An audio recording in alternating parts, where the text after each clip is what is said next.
আমার বাচ্চারা যেভাবে মারছে আমি চাই না যে আমার বাচ্চারা এভাবে কেউ অত্যাচার করুক। আমি চাই আমার বাচ্চা সে সুস্থভাবে যাবে, সে সুস্থভাবে বাড়ি আসবে। আমি যদি সেইটুখানি নিরাপত্তা না পাই তাহলে আমার স্কুলে দিয়ে লাভ কি আপনি বলেন।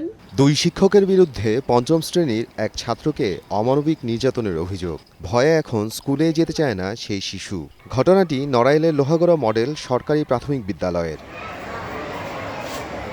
জানা যায় সোমবার স্কুল চলাকালীন সময়ে শিক্ষক রানীবালা মজুমদার ব্ল্যাকবোর্ডে ডাস্টার দিয়ে ওই শিক্ষার্থীকে বেদম মারধর করেন। এতে শিক্ষার্থীর শরীরের বিভিন্ন স্থানে আঘাত লাগে, গুরুতর ক্ষত তৈরি হয়। এর আগেও 1 এপ্রিল আরেক শিক্ষক দীপক কুমারের বিরুদ্ধে ওঠে একই অভিযোগ। সেই দিনও একই শিক্ষার্থীকে মারধর করা হয় বলে জানায় ভুক্তভোগী। স্কুলে যাওয়ার পর হলো যে আমি হলো দীপক স্যার যে আমি যে জল হাতে গেছিলাম, তাই জল খাইয়ে আসার পর দেখি যে ওই দীপক স্যার এলাসে রয়েছে। উনি আমাদের কোনো 9 ক্লাস, তারপরে উনি আমাদের এলাসে রয়েছে। তা আমি আবার ভয় পেয়ে আমি দরজার এক কোণে দাঁড়াইছিলাম। তারপর তিনি দেখে নিয়েছে আর আমার ডাকিছে, আর ডেকে আমারে একটা লম্বা যে বেদ দিয়ে আমার উজুম উজুম বার হয়েছে। আমার দ্বিতীয় পিরিয়ড এই যে রানী ম্যাডাম আমাদের ক্লাসে আইছিল, উনি আমাদের দ্বিতীয় পিরিয়ড নেয়। তো এসে যে প্রশ্ন করতেছিল, তাই হলো সবাই জিজ্ঞাসা করতেছে। তারপর আমার বাবা যে আইসে উনি আমারে জিজ্ঞেস করতেছিল। তারপর আমি হলো আমার কত একটু বাধা বাধা গেছে কেন, তাই আমারে সেই যে চক মশার ডাস্টার আছে না, ওইটা দিয়ে আমার বিঠি মারিছে আমার। পরিবার জানায় এই ঘটনা প্রধান শিক্ষককে জানানো হয়েছিল, কিন্তু কোনো প্রতিকার মেলেনি। বরং অভিযোগ করার পর আরও ক্ষিপ্ত হয়ে ওঠেন অভিযুক্ত শিক্ষকরা। পুনরায় মারধরের হুমকিও দেওয়া হয়। এমন ঘটনা নাকি এই বিদ্যালয়ে নতুন নয়। অভিভাবকদের দাবি এ ধরনের নির্যাতন প্রায়ই ঘটে। আমার মেয়ে 1 থেকে 5 পর্যন্ত স্কুলে পড়ছে, এরকম মারধর হইতো, পিঠ টিট কাইটে ফেলাতো, তা আমরা কোনো অভিযোগ করি নাই।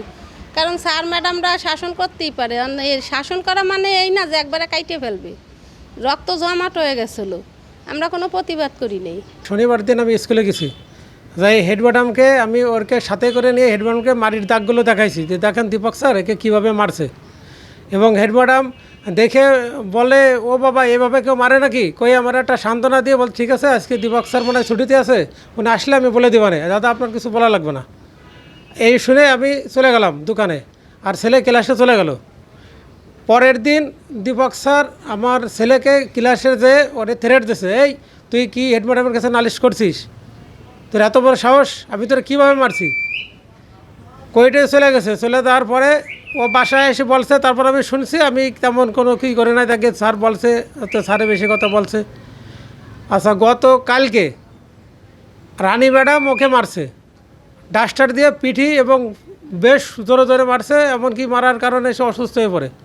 অসুস্থ হওয়ার পরে তারপরে আমি হেড ম্যাডামের কাছে কল দিছিলাম যে ম্যাডাম একটু হোয়াটসঅ্যাপে আপনার ছবিগুলো দিচ্ছি, দেখেন আমার ছেলেরা কীভাবে মারছে।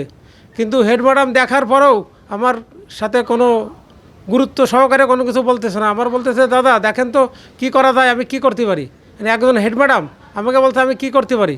আমার বাচ্চার যেভাবে নির্যাতন হচ্ছে, এভাবে যাতে কোনো বাচ্চা যেন না হয়, আর কোনো দুর্নীতিবাজ আর কোনো রকমের পার্শিয়ালিটি যাতে না হয়, একটা বাচ্চার ভবিষ্যৎ নিয়ে যেন নেক্সট টাইমে যেন এরা যেন না খেলে, আমি এর সুস্থ বিচার চাই। এদিকে সময় সংবাদের ক্যামেরায় অভিযুক্ত শিক্ষকরা ঘটনাটি স্বীকার করেন। তবে বিদ্যালয়ের প্রধান শিক্ষক জানান ইতিমধ্যে একটি তদন্ত কমিটি গঠন করা হয়েছে।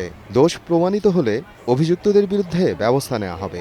আমরা তো মূলত বেড ব্যবহার করি না, ওই এতগুলো ছেলেমেয়ে ও কন্ট্রোল করা খুব কঠিন।